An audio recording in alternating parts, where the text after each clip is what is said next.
Alright, Pack, welcome back to another video here on the Dividend Doggo Show on YouTube, and I'm going to be bringing you in for a weekly portfolio review where we go over what happened with my portfolio this week. So let's dive straight into it. As you can see here, we are still kind of hovering in that 700 middle range, 700,000 range. However, this week we had a pretty significant red week, and we're going to dive in and I'm going to show you exactly what happened with all of the different sectors here of my portfolio. Now, as you can see, let's go into the 1 week here. We were down $21,033 total for the week. And we earned $208 in dividends for this past week. This is the last week of April. I'm filming this on the 30th of April. We had some dividends roll into the portfolio. That's why you see there's about $1,100 sitting in the portfolio to be deployed over the next week. So let's look. So overall, the stock market had a pretty rough week. Even companies with pretty decent earnings calls kind of had bad weeks. So we had all the big players have their earnings calls this week, and it was pretty rough all the way around. So as you can see, utilities dethroned healthcare because AbbVie came down $8,480. It does include Johnson & Johnson in here, so Johnson & Johnson wasn't down all that much, just 41 bucks. So the majority of that is AbbVie going down. Now, I looked at everything. They did lower guidance for earnings, which I think is pretty predictable. I think that we're going to see slightly lower guidance for next year as well, as patents for F.I.R.E do come down. Those were kind of expected by me. Now, I didn't necessarily expect like these massive drops that it's had over the past month. It's down 8% on the 1 month, so that's pretty rough overall. However, you know, this is a stock that I bought in the 80s, and it was, you know, doubled in value basically just 3 weeks ago. So I do expect it to come down a little bit. However, I think that even with the guidance, I think that it's a little bit of a hefty jump down, considering they have pretty good metrics otherwise, and they've, you know, increased pretty significantly. So I think that the little bit of pricing that we saw there that was a little rough this week, it might come back up and be in the green this next week, or it could continue to come down some. But I've been asked several times why I haven't sold from that position. The main reason is that AbbVie pays a very, very significant dividend. It is literally a fourth of the entire dividend income pool, and at this price right now, if you were to buy it today, you'd only be getting a 3.64% on your yield for this dividend. Now right now I'm getting almost 7%, because my cost basis was $84.93, so right at 85 bucks, and the stock price today at close of Friday was $147 ish. So it's really hard for me to want to sell a stock like this that's earning me a qualified dividend of nearly, it's like over $6,000 a year now, right around $6,000. So that's pretty significant. It's about a fourth of the entire amount of dividends that this portfolio yields. So I'm not really wanting to sell and take capital gains and redeploy it, because I think that the stock is in a good position to continue earning money and continue earning those dividends to be able to funnel into, possibly even into itself if it keeps dropping down. But right now I'm very happy with how it's doing. So the utility sector was also down. This is mainly VST and Duke. If you look, Duke was down more than VST this week, by more than twofold, almost threefold. Now, I'm not too worried about VST. VST is pretty high fluctuation right now. But again, this is a stock that is in that territory of, I bought it at 1846 on my average. I have 6,000 shares, and it's up at 25. It was at about 26 at its peak about 2 weeks ago. And I'm not too interested in selling. In fact, I just reinvested the dividend because they're growing the dividend consistently, and I think that they'll continue to grow it over the next couple years. And that's at least their plan. They have a new CEO coming in, so I'm going to be really curious to listen to him and see how I feel about him, because I really liked Curtis Morgan, the prior CEO. And it's kind of crazy when you find companies that you really like with a CEO that you like, you want to kind of hold on to that. Now, in third place, we have the consumer pie. This is Mo, which just paid its dividend, Altria, then Coca-Cola, Home Depot, Costco, Target, Lowe's, and Pepsi. Now, on the 1 week, Costco was down almost 7%, which this is pretty wild. Usually Costco doesn't have these super big drops like this, where it's the leader of red in the consumer pie here. But overall, out of $150,000 invested in this particular pie, I was only down about $1,670. So I'm not too worried about this overall. However, I am definitely going to be watching to see if I can get Costco shares or Target shares at a much better price. I'm excited about that. As you can see here, my cost basis on Target is 136 and it's 228. This stock is exceptionally expensive compared to where I was buying it. And I believe Costco is very similar. Let's look at that here real quick. Yeah, so 430, not quite as bad. I've been buying Costco while it's been pretty expensive, so it is very possible that this could come down. And this PE ratio is pretty terrifying at 42. It doesn't pay a high dividend. This is a growth dividend and growth stock. However, you have to be very careful about buying at these super high prices like this. This is a company that I plan to hold for the rest of my life. However, I want to see if I can get this at a much better price. So seeing it dip down, I'm actually pretty excited to see that. It's overall, I want to buy these stocks at a better price. I want to be able to see better growth and things like that for the price that I'm putting the money into those stocks at. So overall, Como Money was down about 3%. This is the fourth place in the portfolio. This is SCHD, which is a dividend equity ETF. It's very popular.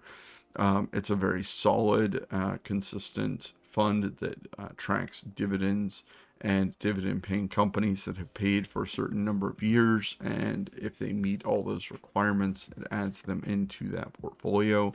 I have about $66,000 now in that position. And Berkshire Hathaway, which is Warren Buffett's brainchild with Charlie Munger.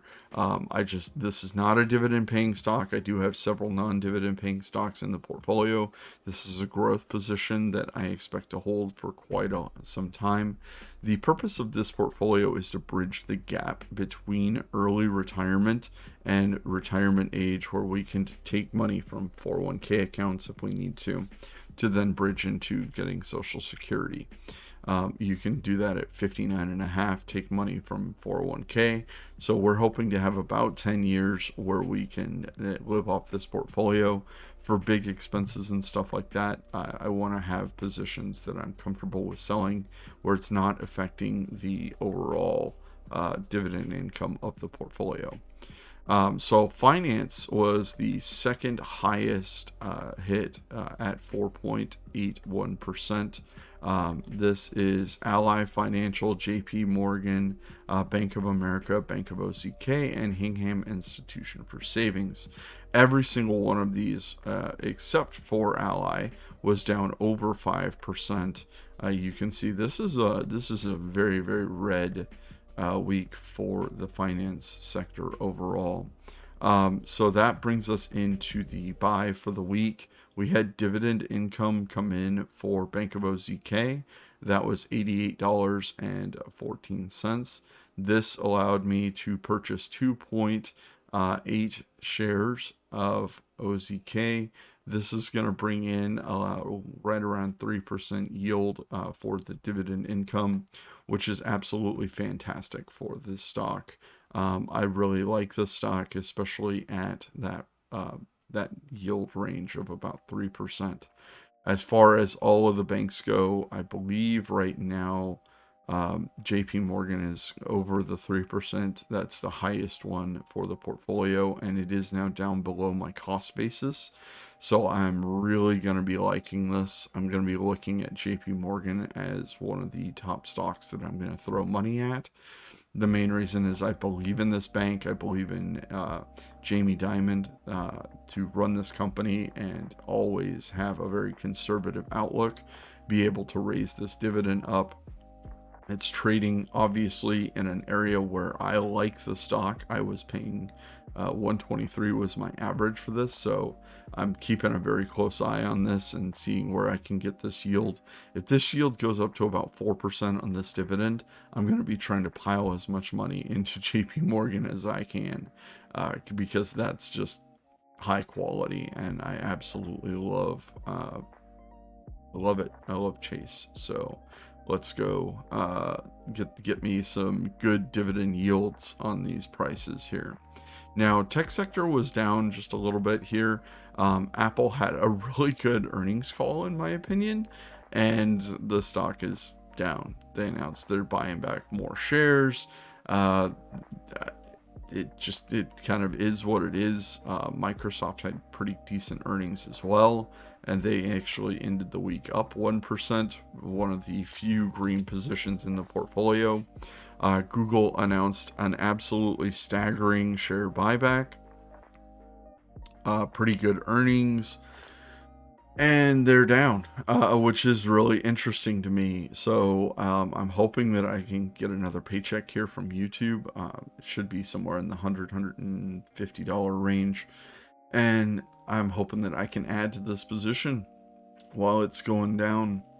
Google is trading at barely 20 PE ratio right now. It is one of the only stocks that I have that is not dividend yield. Right now, the plan is to invest the income that I receive from the channel here on YouTube and put that right into Google stock. So this position is definitely going down a little bit, and my cost basis, is significantly higher than what the stock is at right now.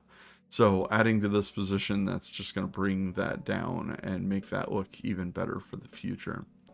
Now, I do want to talk about industrials a little bit because this is one of the lower positions in the portfolio. However, every single one of them was in the red. Lockheed Martin's been getting more and more contracts with the government.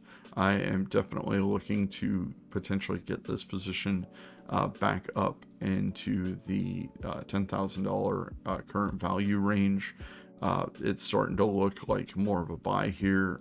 However, it is still a bit expensive at $432. As you can see, I was buying at $340. So I am kind of waiting and watching for that to come down closer to the cost basis that I have on the stock. Now, Caterpillar is coming down just a little bit, but as you can see, this is still a double up from where I was buying it. So this is one that I'm going to be likely holding off on. Hopefully in the future, I can get that at a better price. I'm going to look at Raytheon here. This was one that I got at a cost basis of about 67. 67 is a point where I might add a few more shares.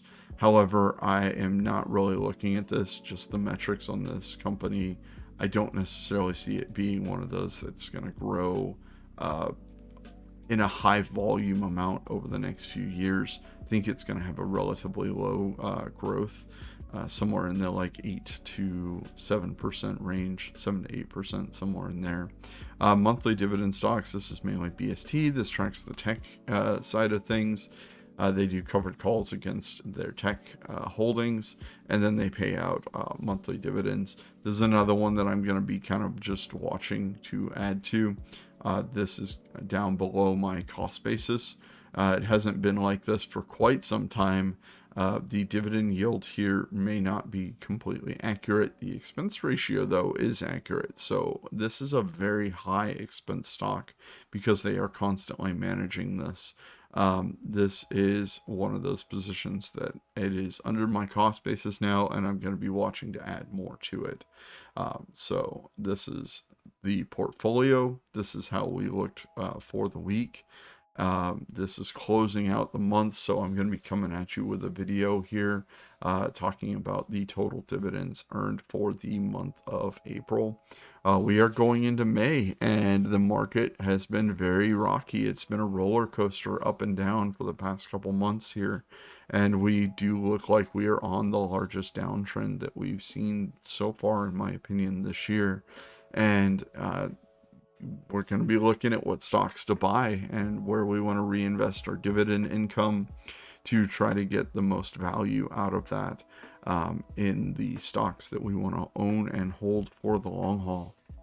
So I want to know from you guys that have stuck with the video so far for the crazy rant of seeing my entire portfolio. What's your top 3 stocks that you're really looking to add to in your portfolio right now? I think for me, the top 3 I really would want to add to once they come into the right price ranges are JP Morgan Chase. I would like to add some more to Bank of OZK, and I would like to add some to Costco. So thank you very much for watching. I hope that all of you have a great weekend this weekend, and let's have the best May we can.